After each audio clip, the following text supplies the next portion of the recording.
we just talked about deep breathing, and then we talked a little bit more about bracing. All right, so a way to kind of integrate these and kind of get the core activated and ready for heavier, more intense exercise is to do a few little isometric core activation exercises while we're working on bracing. So Jenny's going to kind of demonstrate here. The first one of the three big ones that I like, they're actually called the McGill Big Three. We'll kind of put a link to all his stuff in the description below, but it's the modified curl up. So Jenny's going to start by having one leg flat and one foot flat on the ground. She's going to take her hands, make a diamond, put them under the small of her back, so not under her butt, but under her back to kind of keep from pressing the back too far into the ground.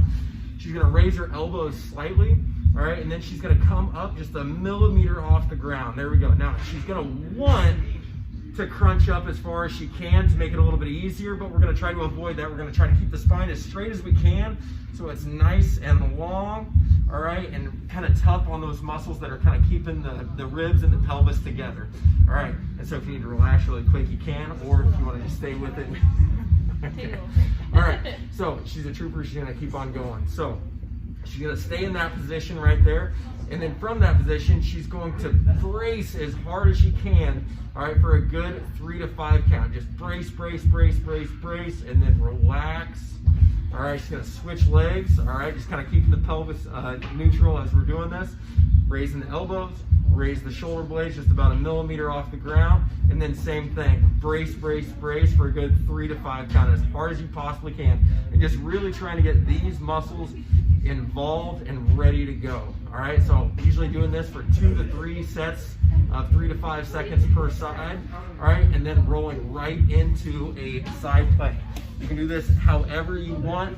I personally prefer to go from the elbow and then have my feet staggered, but if you like the hand, if you like the feet stacked, if you have to go from a knee, go from a knee. But we're coming up, and then same thing. We're getting these muscles in the side involved and actively trying to use the lat to pull the ground underneath your elbow, like almost scrunching the ground up underneath you to get everything involved. And we are brace, brace, brace, brace, brace as hard as you possibly can for a good 3 to 5 seconds. Then immediately switching to the other side and doing the same exact thing. Crunching the ground up underneath you. So if you were on a towel, that towel would just scrunch up into a ball.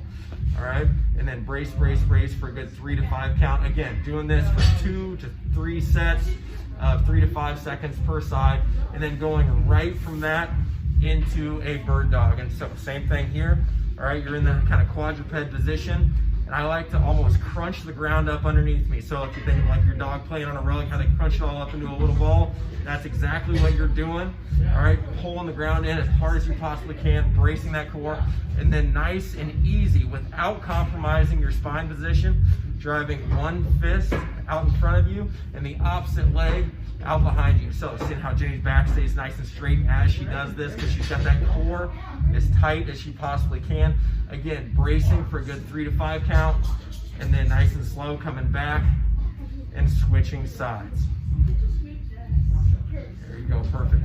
And then Jenny actually had some great little cues that she uses when teaching the same exercise. So she's going to demonstrate that on me really quick here. Okay. So for most of us, it's difficult to find a neutral pelvis.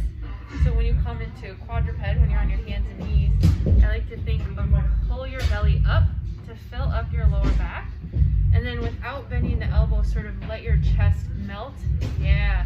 So your shoulder blades are firmly on your back, and then you're sending the top of your head forward, and your chin is tucked in just a little bit towards your throat, so your spine is nice and long, and he looks like he's got perfect posture. And from here he can go into his bird dogs. Nice. And now he's nice and solid in the core. He's not going to fall over. Go ahead and switch. And his pelvis isn't going to droop or round up. So